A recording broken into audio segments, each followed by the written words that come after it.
안녕하십니까. 공병호입니다. 이 1차 선거법 위반과 관련해서 이재명 당대표에 대한 1심 판결이 전혀 예상치 못한 그런 방향으로 흘러간 그런 상태에서 이제 토요일 날 장외 집회를 제3차 장외 집회를 더불어민주당 측이 이렇게 개최를 했습니다. 이제 그 연사들의 발언, 특히 이제 이재명 당대표의 발언은 현재 이재명 대표의 속내, 심적 상태를 이렇게 들여다보는데 굉장히 중요한 단서가 되고 있기 때문에 토요일 날 장외 집회에서 이재명 대표가 이 주장한 내용들을 한번 복기해 볼 필요가 있지 않겠느냐 그렇게 생각합니다. 발언의 전반적인 톤은 상당히 절박한 상태, 상당히 이렇게 위급한 상태에 본인이 놓여 있음을 직접적으로 본인이 이야기를 하지 않지만 그 발언을 통해서 얼마든지 추측해 볼 수 있는 그런 집회였습니다. 자, 우리가 세상의 주인이다. 그리고 나는 절대로 안 죽는다. 이런 표현을 썼거든요.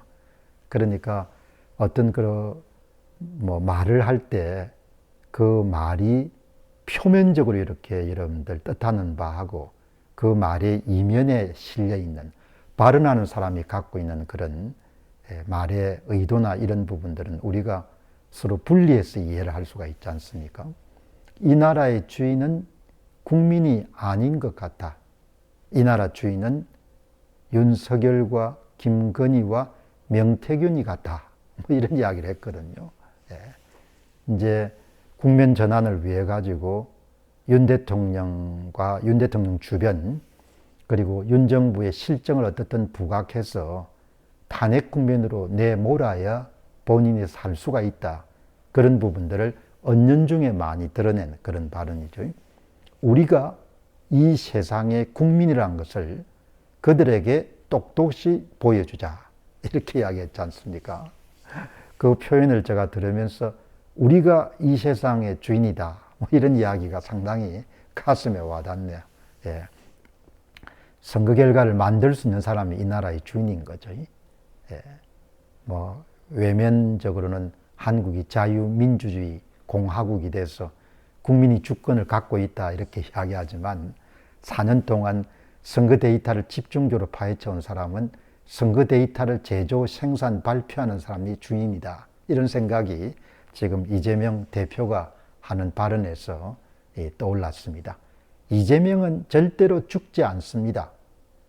민주주의도 죽지 않습니다.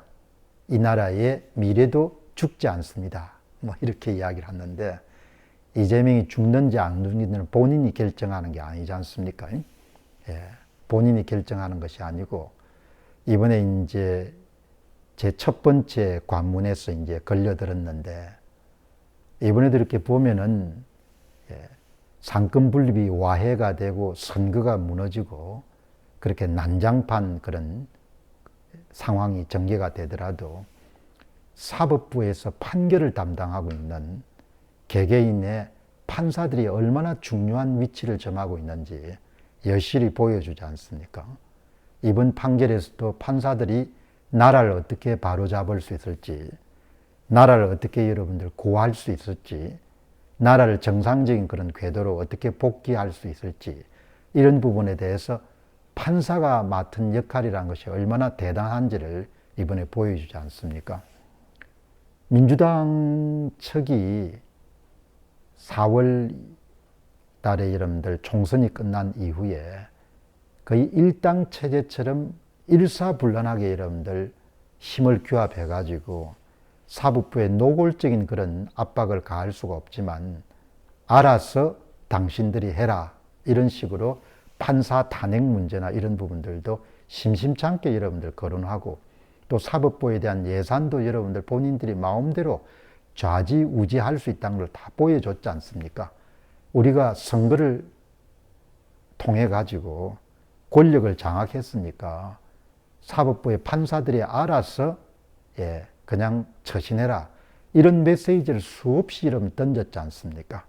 그것은 뭐 좌로 보나 우로 보나 위로 보나 밑으로 보나 전부 다 한국 사람이면 다 이해할 수 있는 그런 상황이 이제 계속해서 지금 펼쳐지고 있는데, 판사들이라고 해서 좀 바보 천치도 아니고, 세 명이 이름 합의를 보는 것도 아니고 1심은 단독 판사지 않습니까?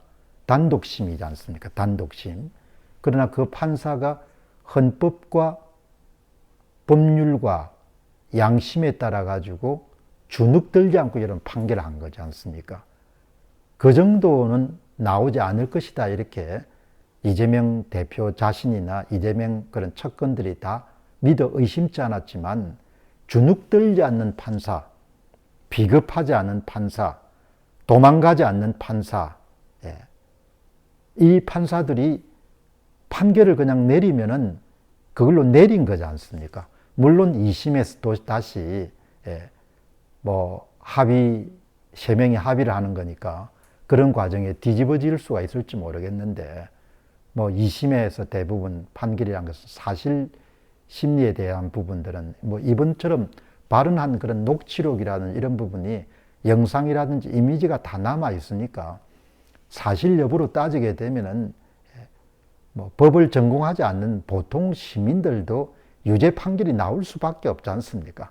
이번 사건 같은 건 너무나 명확하니까.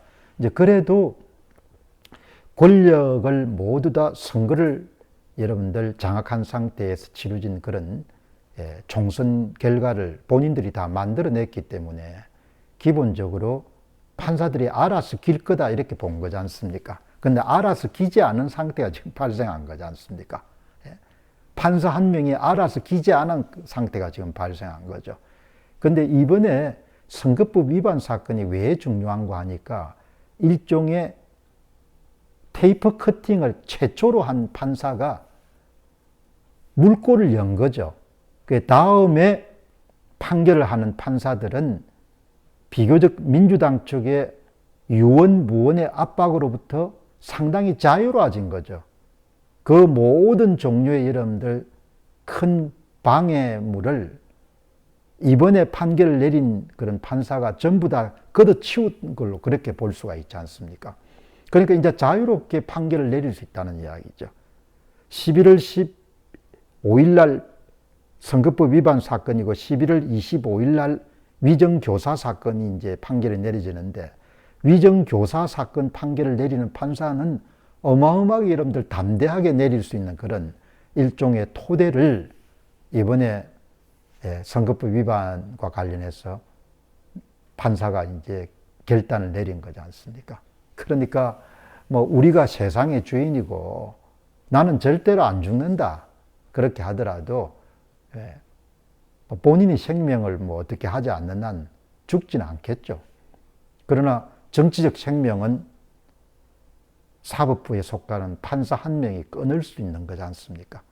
이번에 사법부가 얼마나 중요한지를 많은 한국인들이 한 번 더 확인했을 겁니다.